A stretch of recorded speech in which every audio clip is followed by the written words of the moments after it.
Aujourd'hui, j'arrive avec la vidéo que tu attendais depuis très longtemps. C'est la différence entre la préposition par et la préposition pour. Cher French Clubber, bonjour. Je m'appelle Jordi, je suis professeur de français, créateur de la chaîne Le French Club sur laquelle je mets chaque semaine du contenu pour t'aider à t'améliorer en français.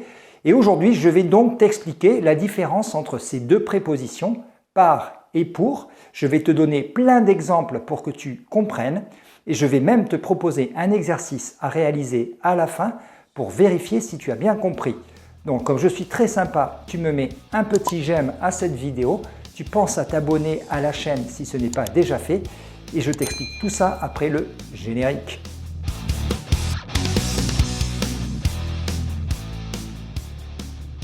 Commençons par la préposition par. Cette préposition par sert tout d'abord à indiquer le chemin par lequel on passe pour arriver à un lieu. Par exemple, je suis entré par le petit portail du fond du jardin, c'est-à-dire que je suis passé par cet endroit. Dans le même ordre d'idées, on utilise la préposition par pour indiquer le moyen que l'on utilise pour faire quelque chose. Par exemple, j'enverrai cette lettre par avion. Le moyen utilisé pour transporter cette lettre, c'est l'avion. Autre exemple, j'ai contacté cette société par courriel. Le moyen que j'ai utilisé, c'est le courriel. Ensuite, quand par est suivi d'un nom, c'est qu'il indique une cause, une raison. Par exemple, Paul a aidé Marie par amour, ce qui revient à dire Paul a aidé Marie parce qu'il était amoureux d'elle. Ou alors Jean a salué ses voisins par courtoisie. Il les a salués parce qu'il était courtois, parce qu'il était poli.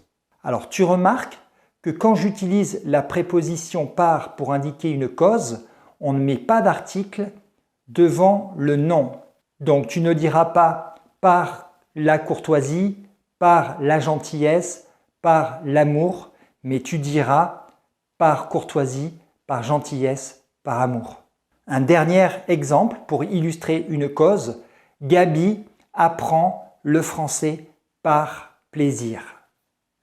Par peut également être utilisé pour exprimer une fréquence. Par exemple, Louis a des entraînements de rugby 3 fois par semaine. Et Louis joue des matchs 2 ou 3 fois par mois. Donc pour exprimer la fréquence, on va dire par jour, par semaine, par année, par siècle, par millénaire, etc., etc. Par, lorsqu'il est suivi d'un nombre, sert à exprimer des opérations mathématiques, comme une multiplication. 6 multiplié par 7 est égal à 48 ou 42. Bon, moi je suis professeur de français, pas de mathématiques. Cette opération mathématique peut aussi être une division. Je divise 90 par 8 et j'obtiens 11,25. Tu peux vérifier, cette opération est correcte. Et enfin, à la forme passive, la préposition par peut être utilisée pour introduire le complément d'agent. Le complément d'agent, c'est celui qui fait l'action dans la phrase. Par exemple, le nouveau musée a été inauguré par le maire de la ville. À la forme passive, cette préposition par peut être parfois remplacée par la préposition de.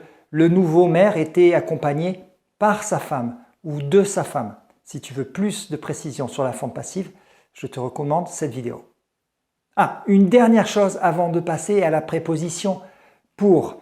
Il arrive assez souvent que des élèves disent pour exemple et on ne dit jamais pour exemple. Retiens-le bien, on dit par exemple. Très important. Passons à la préposition pour maintenant. Lorsque cette préposition pour est suivie d'un verbe à l'infinitif, elle sert à exprimer un but, un objectif. Par exemple, il apprend le français pour intégrer un master en ingénierie mécanique en France. Si nous avons deux sujets différents, il faudra utiliser pour que plus un verbe au mode subjonctif. Paola a quitté son pays pour que sa famille ait un avenir meilleur. Et dans cette phrase, j'ai deux sujets. Paola qui est le sujet du verbe quitter et sa famille qui est le sujet du verbe avoir. C'est la raison pour laquelle j'ai utilisé un subjonctif dans la deuxième partie de la phrase. Afin de bien comprendre cette préposition pour, tu dois imaginer une petite flèche qui est devant toi et qui part dans cette direction. D'accord? Donc pour peut être utilisé pour un but, un objectif, mais pour peut être également utilisé pour une destination. Par exemple, Xavier part pour Barcelone afin de faire un master en économie. Lorsqu'elle est suivie d'un pronom tonique, lorsqu'elle est suivie d'un prénom ou lorsqu'elle est suivie d'un nom, cette préposition pour sert à indiquer un destinataire. Par exemple, j'ai écrit cette lettre pour toi. Ou alors, Jean a fait un cadeau pour sa femme. Ou alors, ce professeur fait des vidéos pour les gens qui apprennent le français. Lorsqu'il est suivi d'une durée, pour sert à exprimer la durée que l'on a planifiée, que l'on a programmée. Par exemple, Louise reste à Tahiti pour 2 ans, ce qui signifie qu'elle a planifié, elle a programmé d'y rester 2 ans. Et elle a bien de la chance. Dans le même ordre d'idées, pour peut indiquer une date butoir. Une date butoir, c'est une date limite à ne pas dépasser. Un chef peut dire à son employé « Il me faut ce dossier pour lundi, sur mon bureau ». Alors ça tombe mal parce que ce week-end, j'avais l'intention justement d'aller à Arcachon avec mes cousins et ok, pour lundi. Alors comme la préposition par, la préposition pour peut également être utilisée pour exprimer une cause. D'accord? La différence, c'est que avec la préposition pour, on va bien mettre l'article devant le nom.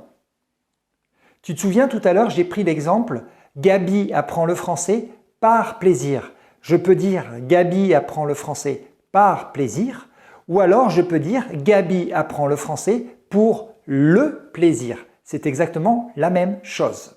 Autre exemple, Théo a eu un rappel à l'ordre pour son comportement en classe. Ça veut dire qu'il s'est très mal comporté.